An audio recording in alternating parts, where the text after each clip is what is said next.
There are so many points during the writing process where skincare just so happens to be a part of the writing process because there are so many prongs to this writing process in order for it to be successful. Hi, my name is Monisha Holmes. I am a writer. If you're familiar with my work because you read the horoscopes from Cosmopolitan or M Cosmetics, I am also somewhat of a model. It's interesting being both a model and a writer because the work that I center around is actually on gender, sexuality, diversity and inclusion, contemporary social issues. So it's interesting because I feel like a lot of the time I am sitting with an observer's perspective, which isn't a bad thing. There might be videos that document the modeling journey. It's just I'm so in this Neptunian place when it comes to it that right now I kind of might end up waiting until Neptune goes direct, which will be during this day and time, and then start probably documenting or following up. Then, if you don't see any videos about modeling once Neptune is like 3 months direct after post shadow, don't ask. Don't ask. It's funny because whenever I try to make YouTube videos, usually I struggle with the process just because I'm like, what do I say? What do people want to hear? Oh my goodness. I speak with my hands a lot and I do windshield movements with my arms. It's really weird. That being said, now I'm just learning to accept myself, and that makes the writing process a lot easier. One of the first parts of the writing process that I had to really spend about a year or two getting over is my voice. Mostly because during COVID, I took a lot of time to recognize how I use my voice and how my voice could very well be misunderstood, how because of people's knowledge and expertise and possibly outdated or incomplete information, they may not actually understand what I'm saying. So a part of the process of writing the book is actually making sure that everybody can understand the words that are being said and that terms are being clarified. So to some extent, the book writing process for me has been teaching myself how to write and communicate again, which is really fun to do personally. It was kind of rough because there have been so many times where I've bullied myself because I'm like, you sound wrong. This is what, look at you. This is what you were wrong. And these are all the other times you were wrong. And then eventually I was like, whoa, you gotta go into the future. You can't, just be living in the past. The present is now, be better. And getting over that first hump was really the first step. I would say, even though I called that process 2 years, 1 to 2 years, I would say that the first year and a half was doing that. And then the second year and a half is once getting to that point of recognizing how to articulate and how to express myself with people, I've reached this point of realizing to some extent less is more. And you have to be very careful in regards to the stories that you share and the examples that you use, because sometimes, you don't want to be writing about other people's life, especially when I write horoscopes. I work really hard to not write them about people in particular, just because defamation.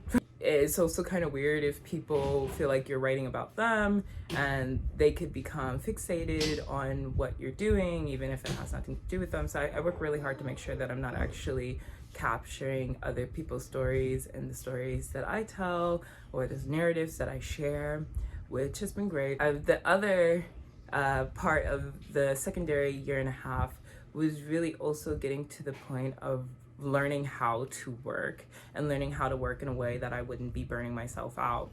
There have been so many times when I was in undergraduate and graduate school that I did burn myself out. I graduated college in 3 years.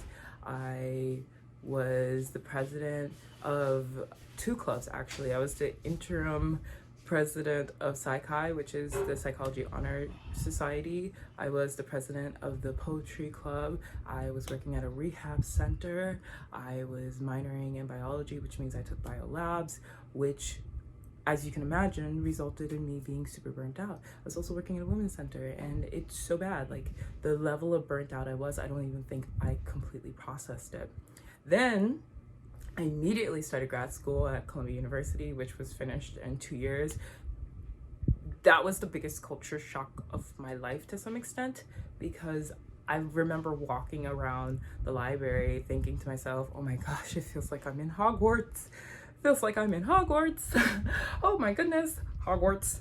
So that whole process was really, really wild. I did take a business class there, and I did concentrate in social enterprise administration. So a lot of the work that I care about doing is working with corporations and nonprofits to see how those two entities can work together to remedy social issues and create a meaningful social impact on the world, which was great. Due to some of the work that I've done, I've been able to ensure that the Gay Center in New York was able to receive funding. I have worked with single parents in the Harlem area, and during that time I also realized, oh my goodness, I like writing policy. There was a point where I was interning on Wall Street, which was so cool. Oh my gosh, so cool. And I realized how much work goes into social enterprise and social entrepreneurship, as well as social impact. There's just so much work that goes in, and it's such, to some extent, an unappreciated field.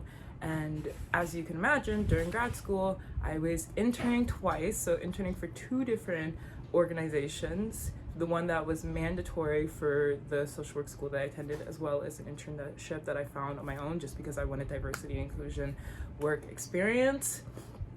So yeah, I'm no stranger to burning myself out. So that second year and a half was really dedicated to making sure, okay, how do you work? I realize that I am not necessarily the type of person who can sit down and necessarily like just go and like straight line work things. I can. It just depends on what I'm writing. If I'm writing something, for example, about a planet, off the top of my head, I can very easily just tell you information about it and refer back to things that I've learned and just write things down and probably have 1,000 words in about 2 hours. That being said, beyond that, if I'm writing something that requires a lot of research or is controversial, which means it's going to require research to be able to uphold the claims, that takes so much more time. Oh my goodness. So a big part of what I've been doing is also teaching myself discipline. I'm gonna take a little second to wash off my face because I have on the Berry Blend Smoothing Facial with 28 Acid Complex, and I don't want to leave this on my face longer than it needs to be on my face. My face really actually enjoyed that mask. I will say that there's becoming a point where I'm beginning to use less face products just because my skin is starting to feel more tender and delicate, and I don't want to overdo my face. That being said, I did like the face mask. That Acid Complex definitely gave it like a slight burn. I'm gonna call it a burn, like a slight burn. So be careful about that. And if you're curious about how my face handles it moving forward, leave a comment below. If you're someone who has sensitive skin, I actually would not recommend using that product unless talking to a dermatologist first, just because I don't identify as someone who has sensitive skin. However, even with my skin, it definitely felt a bit intense. That being said, it may just be fine and it just might be my face. Discipline as a writer. First of all, get a planner. This planner makes me laugh. How to be successful without hurting men's feelings. It really is just something to make me laugh a lot. Throughout the planner, it has little cartoons for each week that is supposed to give you tips on how to not offend men, which is so funny. It's really funny. It's a hilarious book. There's also stickers in the end, so whenever I need to take myself seriously, I use one of these little mustache stickers, put it on my face, and become a real professional. Women can't be real professionals. Oh gosh. Yeah, the time management and teaching yourself to be on a schedule and actually accomplish tasks when you set out to do it is one of those things that will benefit you in all aspects of your life. Because if you can't hold a commitment to yourself, how are you going to be able to hold a commitment to your career, to the people you love, to your friends? It just won't work. That being said, a part of discipline is also saying no and looking at how much I actually have to do and recognize that I need to make time for sleep. I need to make time for personal fun. I need to make time to do nothing at all and walk around. There are points where sometimes I tell people no because I simply just want to be alone. I don't want to do a particular thing. And if I am in relationships with people who respect me and appreciate me, the no should be attractive. At least that's what I've learned from studying boundaries. It took me a while to learn how to have boundaries. That being said, having them, game changer. One app that I use, it's named Forest. Whenever I am going into focus mode, I'll turn Forest on and I will pretend that it is actually resulting in a tree being planted somewhere. The app claims to actually plant trees. That being said, it's not like I've been invited to see the process of the trees being planted, so I am subject to the belief that it is working. Definitely works for me. It has reached this point where whenever that app is on, I don't use my phone. It's much easier to turn on some music and focus on the task at hand, and that's a part of how I am able to turn in all of my writing assignments to, let's say, Cosmopolitan on time. Because I have that focus app, it reminds me, hey, this is what you need to do, this is how much time you're putting into it. And it also teaches me how much time it takes for me to do a particular task, as well as to value my work. I think sometimes when we do a creative task or a creative field, it's very easy to undermine the work that is being done. For example, as a writer, pencils are to some extent gold to me. When a pencil or a pen like writes so well and the ink is so smooth, oh my goodness. I don't steal pens. I want to be very clear. I ask people very politely, may I have this pen? Do you mind? And I give pens back because I respect pens so much. It's so nerdy. I just really do respect pens so much because I appreciate a pen that writes very well. Paper is a very important resource. When I was actually a little kid, I would think about the process of how people would make papyrus, the whole process. And I remember as a kid, I was like, I'm gonna go outside and I'm gonna make paper.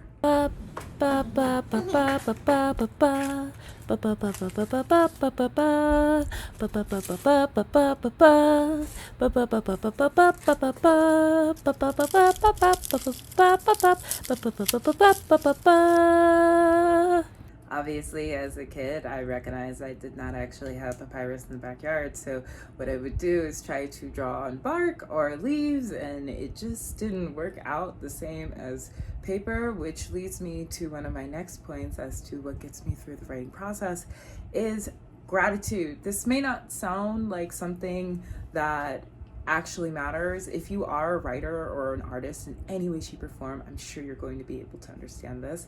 Being in a continuous state of gratitude is a complete game changer, because that means that you are being mindful in the moment and you're being able to recognize and appreciate what you either have or what's being given to you. So I don't take for granted the opportunities that are presented to me, even if I can't always fully appreciate them. It's also taught me how to learn to not take myself for granted or to let people take me for granted, because I am beginning to appreciate myself. And yeah, I think that it also helps me learn that my time is valued, not to take for granted other people's time or my time. I'm very respectful of people's time, which part of time management has taught me to be on time. And again, this isn't something that just comes automatically, and you might have amazing time management skills at one point and then lose those time management skills later on. A lot of people don't come out perfect. I'm pretty sure nobody comes out perfect, because at best we can be human. I also allow myself opportunities to have dance parties. There are so many points where I just put on some music and I'm like, come here, rude boy, can you get it up? Come here, rude boys, are they gonna...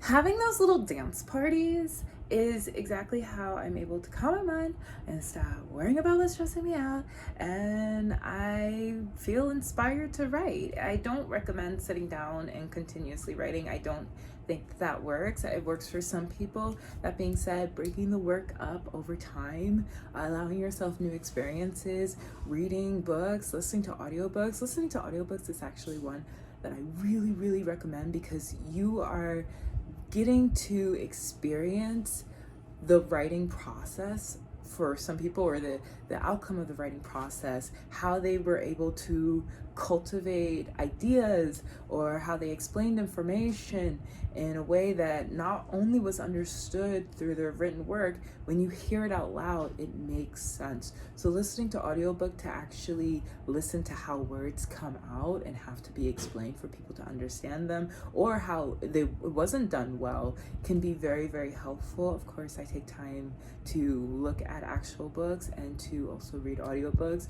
Realistically, there are just some books that audio versions do not do it justice at all. You have to get the physical book. Yeah, this is my introduction of the writing process, at least what it's been like for me. I look forward to continuously sharing the process with you, because now, you know, I'm on this authoring journey. I really do want to become a book author. That's actually been one of my childhood dreams. I take it super duper seriously, and creating these videos is actually a way for me to hold myself accountable. If you are interested in the journey and see where it goes, I will be very transparent with you all about pretty much like what steps had to be taken. If you have any questions, leave them below.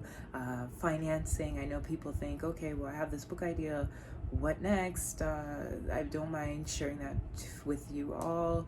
And if you have any curiosities, you can look at the link in the description, the Sniffy link, and you can follow me through all of my platforms. I definitely post on them pretty regularly. Sometimes I don't.